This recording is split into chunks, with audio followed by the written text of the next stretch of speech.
Bueno, seguimos en la versión online de La Hora de Maquiavelo. Estábamos con Pablo Rasiopi y con Carolina Asi, que son los cineastas que hicieron el documental de Juan José Sebrelli. Le insisto, para mí el pensador más brillante, políticamente incorrecto, hoy en día en que el pensamiento fundamental es knack and pop, progre, y que, bueno, yo creo que es un poquito... ¿Me equivoco o es un poco Sebrelli la contracara de este hombre Laclau, que es el filósofo de cabecera de la presidenta Cristina Kirchner, que es digamos, podríamos llamarlo un filósofo del populismo, ¿no? Digamos, bueno, que cree que los populismos son fantásticos. Sí, exactamente. Y Sebrelli, digo, yo creo que la línea que lo ha llevado a pensar en contra del populismo, digo, arranca con su Esa primer es una libro. constante, en contra de todos los populismos, porque también está en contra de los militares, que fueron populistas. Que fueron populistas, exacto. De hecho, el documental trata hacia el final los dos momentos populistas del proceso, que fueron, según Sebrelli, los dos mayores delirios de unanimidad. Claro, el Mundial y las Malvinas. Y las Malvinas. Las Malvinas hay datos curiosos que no están en el documental, pero que los investigando los encontramos, que fue el mayor consenso que existió durante muy poco tiempo en la historia argentina. O sea, sí, ni Perón en su momento de apogeo tuvo un 90% de aprobación con una decisión como tuvo Gualtieri. No. Los militares creo que están en los libros en el libro de Malvinas de Tata Joffre. Y hacían sus encuestas, había encuestas, digamos, no sé cómo las harían en esa época, pero la aprobación fue unánime. Sí. Digamos, o sea, la veda política que hasta ese momento estaba en el proceso, digamos, se rompe, afloran de vuelta los políticos, tanto la izquierda... Con lo cual te demuestra, en el fondo, te demuestra una cosa muy triste de la Argentina, que mi amigo Willy Cohen, periodista económico que tiene su programa en Radio Cultura, va de 6 de la tarde a 8 de la noche, digo todo esto para hacer el chivo, porque después bien, La Hora de Maquiavelo en Radio Cultura va los miércoles después del programa de Willy Cohen, hecho el chivo. El programa de él se llama Somos Nosotros, y el Somos Nosotros es justamente eso. Basta de culpar que solamente es Cristina o Videla no, somos nosotros, porque con el tema de las Malvinas era el 90%. Cuando fue el golpe del 76, yo no vi encuestas, pero el que vivía en esa época sabía que había un consenso, no sé si del 90%, pero más o menos por ahí andaba. No tuvo manifestaciones de aprobación. Sí, la gente no salía a la calle, pero... Pero, digamos, ahora con otro trabajo que estamos haciendo con Héctor Leis y Graciela Fernández Mejide, la teoría de Leis es muy buena. Dice, el problema es que Videla instauró un Estado fascista con todas las características del fascismo y fue aprobado masivamente porque los últimos años no había Estado. Dejó de haber Estado en Argentina con Isabel Perón.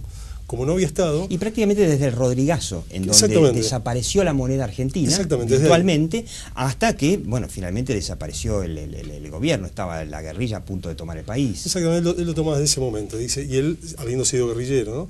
Y dice, dejó de haber Estado, ya nadie tenía garantías de nada, con lo cual cualquiera que pusiera un Estado de algo era bienvenido. Por eso también, digo, muchos intelectuales como Sábato reconocieron, fueron a darle la mano a Videla. Sí. En realidad, ahora se puede interpretar que también era el reconocimiento de que volvía a haber un Estado.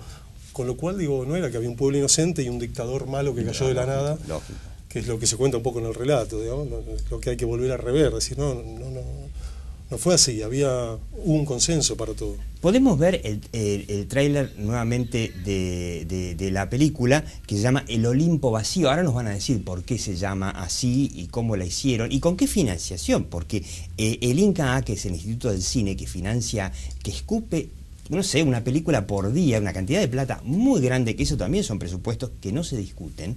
Está el fútbol para todos, está aerolíneas, hay montones de presupuestos que no se discuten, pero el INCA se lleva mucha plata, pero no le dieron financiación a la película, al documental sobre Sebrelli. ¿Podemos verlo?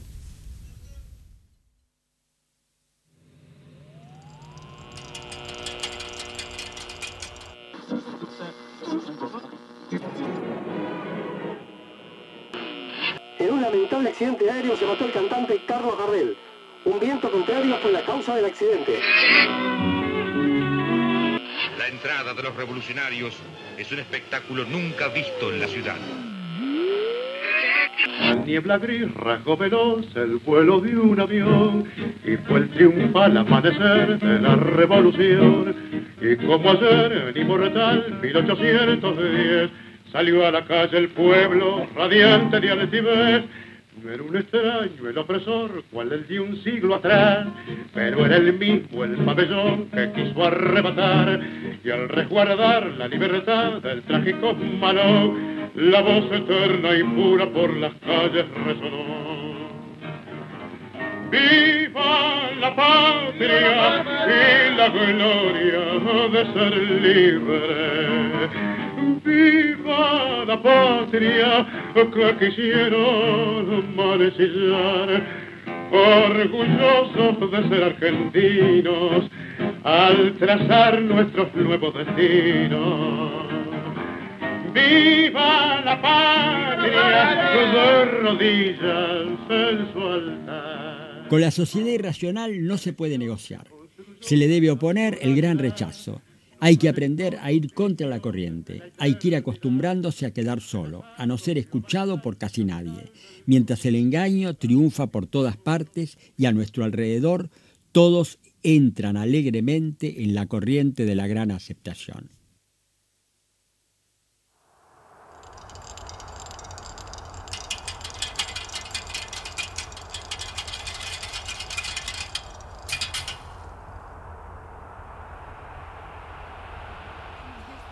Después te das cuenta que no lo son tanto. Bueno, vimos acá el tráiler del Olimpo vacío. ¿Quién cantaba eso de Viva la Patria, che?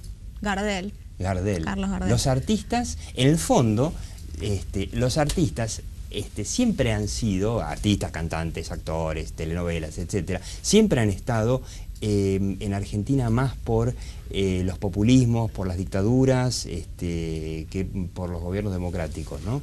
¿Qué cosa más loca, ¿no? Bueno, no sé, no me atrevería a hacer esa generalización tan grande. Qué sé yo, en la época del primer peronismo también hubo muchos artistas que no pudieron trabajar y que se fueron. Es cierto, me parece que igual... Libertad Lamarque, por ejemplo, sí. el caso que se fue a vivir a México. Bueno. Sí, igual me parece que la continuidad de lo que es llamativo es que a veces también hay una parte de censura, pero hay una parte muy grande de autocensura o de querer complacer al poder espontáneamente, que bueno, me parece que es el caso probablemente de Gardel cuando grabó ese tango, especialmente para el golpe del 30. O sea, Gardel grabó, esto es un dato, yo no lo tenía. Carlitos Gardel grabó un tango, a ver si después podemos pasar un poquito la música nada más, para el golpe. Exactamente. Para el peor golpe militar de toda la historia, porque fue el más sangriento, fue además el más opresivo, el golpe puramente fascista, cuando el fascismo todavía estaba en auge en Europa. Sí. Perdón, no, en el documental hay una progresión, ¿no? Sebrelli empieza hablando del primer icono que habla, es de Gardel. Habla de Gardel, habla de Evita, habla del Che y habla de Maradona. Gardel es el que tenemos más lejano y que por ahí es el que nos duele menos que se metan con él, pero también tenemos una imagen como que era el prototipo del porteño, que era un artista popular, y bueno, esto de haber grabado un golpe apoyando el golpe del 30 en contra de Irigoyen, lo saca un poco de ese lugar. Por lo menos lo reubica. Sí. Y después, por ejemplo, el último ícono del que habla, que es Maradona, es alucinante porque investigando y buscando mucho material de archivo de Maradona desde que inicia su carrera futbolística hasta ahora, es como, no sé, yo te podría decir que es como una especie, a lo largo del tiempo, es como un exhibidor de remeras y tatuajes, digamos, que van con la coyuntura, con lo que el imperativo sociocultural del momento. Entonces digo, tiene con los militares... Tenía su uniforme militar cuando hizo la colimba y se prestó para una serie de eventos. Sí, que Herrera no la hizo. Te cuento porque yo hice la colimba el mismo año que Maradona y Maradona no hizo ni un saludo. No la hizo, uno, pero claro. hizo como que si lo hubiera hecho. Y después, digo, durante el menemismo está con la remera que dice Gracias Mingo, con... y después de Gracias Mingo al Che Guevara. Y de hecho encontramos un archivo donde está con el Che diciendo así como me tatué el Che, me tatué a Fidel, claro. Pero yo no soy comunista, soy todo lo contrario. Y después hizo campaña para Maduro en las últimas elecciones de Venezuela, que claro. Maduro lo contrató de hecho para ser el muñeco de campaña. Con lo cual digo, es un ícono sobre el cual se pueden proyectar una cantidad de emociones y virtudes y sentimientos relacionados al nacionalismo y que es nuestro. Pero a la vez él hace su negocio y es digamos, le hace el guiño a quien tiene que hacérselo en cada situación, digamos. Claro. Con lo cual es muy confuso después, claro. Cuando uno lo ve todo junto. Carolina decía que también hubo en el primer gobierno de Perón artistas que tuvieron que exiliarse, que realmente sostuvieron sus principios y se fueron o no trabajaron directamente. pero claro, nosotros no lo vemos, porque el que no trabajó no se vio. Entonces lo que termina llegando a las pantallas, a los teatros, lo que sea, son los artistas, digamos, conformes con la sociedad. Bueno, pasa lo mismo con la prensa. Digamos, yendo a la hemeroteca a buscar la década peronista, digo, no hay, prácticamente en los diarios no hay nada en contra del peronismo, en 10 años. No hay una crítica, con lo cual es muy llamativo. Es tremendo. En los 10 años de peronismo prácticamente... ¿Y por qué Perón va y cierra la prensa? Porque le exigía más elogio, más sumisión. El documental El Olimpo Vacío, primero, ¿por qué se llama El Olimpo Vacío?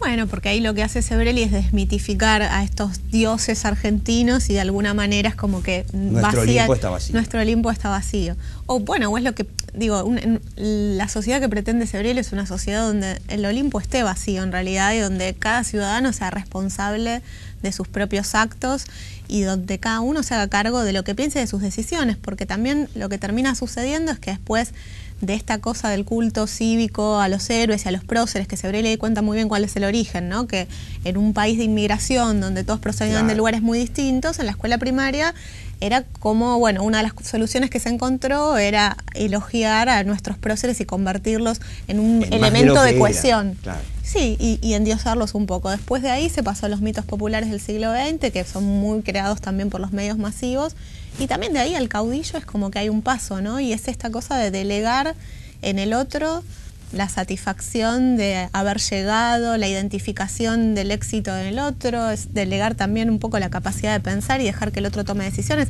Por eso también es cómodo, ¿no? Que existan íconos y que existan caudillos y líderes políticos incuestionables. Ahora, esta película documental cuenta un poco el pensamiento de Sebrelli, pero él va desmenuzando un poquito todos estos populismos que vos mencionabas el caso de los momentos como el Mundial de Fútbol del 78, la Guerra de Malvinas. Yo preguntaba, ¿no?, si la resurrección del conflicto con Uruguay por la planta de Botnia podría ayudar a cohesionar a la Argentina. Orlando D'Adambo dijo en el programa que él creía que ya a esta altura era muy difícil, pero viendo el pattern, ¿no?, de comportamiento del argentino a lo largo de las últimas décadas con esta unión que producen las amenazas externas, ¿vos creés que de repente podría llegar el gobierno a suscitar algo de la aprobación que tuvo, que no sé, Malvinas o el Mundial con esto de Uruguay? No, yo creo que no, básicamente porque digo, el gobierno está mucho más desgastado ahora de lo que estaba Galtieri cuando decidió, y fue mucho más espectacular la irrupción de la decisión de que fue de un día para otro. O sea, se tomaron las Malvinas, ahora son nuestras, antes no existían, ahora son nuestras. Y esto yo creo que ya el gobierno viene desgastado y el conflicto de las papeleras ya es algo que, digamos, dio muchas vueltas, ya no, es medio confuso. ¿Quiénes los ambientalistas? ¿Qué son los ambientalistas? Ahora, yo lo que veo es que Cristina tiene una estrategia de comunicación, a veces le funciona, a veces no le funciona, pero Uruguay nada. No, claro. Y de hecho, aparte hay algo que es como una falacia, que es, más allá de que ya nadie cree en las estadísticas que el propio Timerman enuncia de contaminación, tenemos uno de los lugares más contaminados del planeta, están a 20 cuadras de la Casa de Gobierno, que es el Riachuelo. Tenemos las papeleras... Tenemos propias papeleras que contaminan proporcionalmente mucho más que vos. Y eso no es un tema, digamos, lo cual la falacia que queda en evidencia es que no es la contaminación lo que preocupa, sino encontrar un conflicto con una excusa para generar un efecto en la realidad mediática, en el votante. Un efecto patriótico. Exacto, digamos. Yo creo que ya me parece que es una causa perdida para el gobierno. Si pretenden la cohesión, lo de Galtieri fue... Además yo creo que es un peligro muy grande, ¿no? Porque se está jugando al aprendiz de hechicero. Ya lo hizo el gobierno en su momento, cuando fue el propio Kirchner y la Cancillería a fogonear los cortes de ruta. Después no se los pudo bajar durante 3 años y la Argentina se colocó un poco como hazme reír. Y yo creo que esto va a pasar de vuelta. O sea, esto está grabado hoy viernes, seguramente que el próximo corte de ruta también va a durar un montón, por lo menos hasta que venga otro gobierno. Exacto. Es muy contraproducente. Sí, igual no sé cómo será si se hace una encuesta a nivel masivo, pero yo creo que el presidente Mujica queda como un tipo realmente sensato al lado de todo lo... Y Uruguay queda como un país con una posición sensata al lado de todo lo que... y las idas y vueltas que hay desde Argentina, ¿no? Claro. Ahora, yo yo no soy tan viejo, ¿no? Pero digo, estudié, quiero decir, un poco cómo fue el proceso después de la caída del Tercer Reich en Alemania, cómo fue un poco el proceso que se llamó de desnazificación, que fue una desnazificación más que nada mental, porque no es que agarraron y liquidaron o metieron en cana a todos los nazis, fue fundamentalmente la desnazificación de la cultura alemana, y la cambiaron muy exitosamente por el país que hoy podríamos decir es el más democrático de toda Europa, el más exitoso además. Y una de las cosas que se hizo en ese momento fue mostrarles a los alemanes, por ejemplo, los campos de concentración, pero obligarlos a ir al cine a verlos. Entonces yo digo, Pablo Rasiopi, Carolina, yo no sé si no habrá que hacer por ahí algún día dentro de 2 años una radiografía de cómo se generó el relato. Bueno, sí, yo creo, nosotros muy modestamente intentamos mostrar... Pusieron un granito de arena. Un granito de arena, y de cómo también el relato del kirchnerismo se sube a un relato que ya viene de antes, porque si no sería imposible. Digo, me parece que eso también es importante que nos demos cuenta, porque si lo tomamos como la excepción, va a ser más fácil que después venga alguien, lo cambie un poquito y volvamos a comprar, ¿no? Me parece que lo que hay que entender es que siempre hubo relatos, algunas veces más inflados que otros, pero que bueno, que en realidad lo que tenemos que reforzar son las instituciones. Me parece que el gran aprendizaje que habría que hacer después del kirchnerismo es que las instituciones son más importantes que las personas, que esta cosa, en Julio María Sanguinetti explica muy bien en el documental lo que es el populismo en un momento. Y una cosa que a mí me gustó mucho que dijo... Julio María Sanguinetti, expresidente de Uruguay. Exacto. En un momento dice que lo que hace el populismo es reemplazar la legitimidad real de una democracia que está dada por la división de poderes y además del voto popular, por el respeto también a las minorías.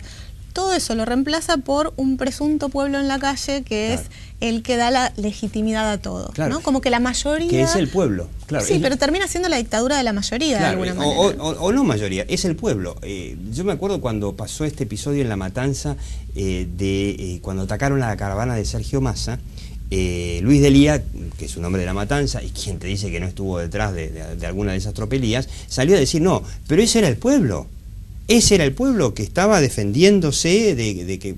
Pero, perdón, en las urnas el pueblo perdió. O sea, en las urnas el pueblo era el 20 y pico por ciento, no en La Matanza, pero en la provincia de Buenos Aires era el 20 y pico por ciento, y el resto era el 74%. O sea... Sí, y aún así, aunque ganes... Y es el pueblo. Y pueden ser 10 tipos, pero es el pueblo. Sí, y aunque ganes la mayoría, no significa que tengas razón, porque Hitler también ganó las elecciones, ganó elecciones. Sí, entonces, digo, no todo está justificado. Justamente una democracia también tiene que ver con respetar a las minorías, con darle mucha importancia a las instituciones. Para mí eso es como algo clave que, como vos decís, después en la época del post-kirchnerismo sería bueno revisar. Claro, bueno. Yo creo que la gran tarea que tiene la próxima gestión para diferenciarse del kirchnerismo es justamente no rever el relato y armar otro en sentido contrario, ni armar otro que se compacte como se compactó. Pero hacer una radiografía de cómo se armó el relato. Hacer una radiografía y reverlo y abrirlo y dejarlo muy abierto como para muchas interpretaciones, ¿no? Digamos, un relato cerrado, porque todos los relatos cerrados tienden a transformarse en religión, de que la política se vuelve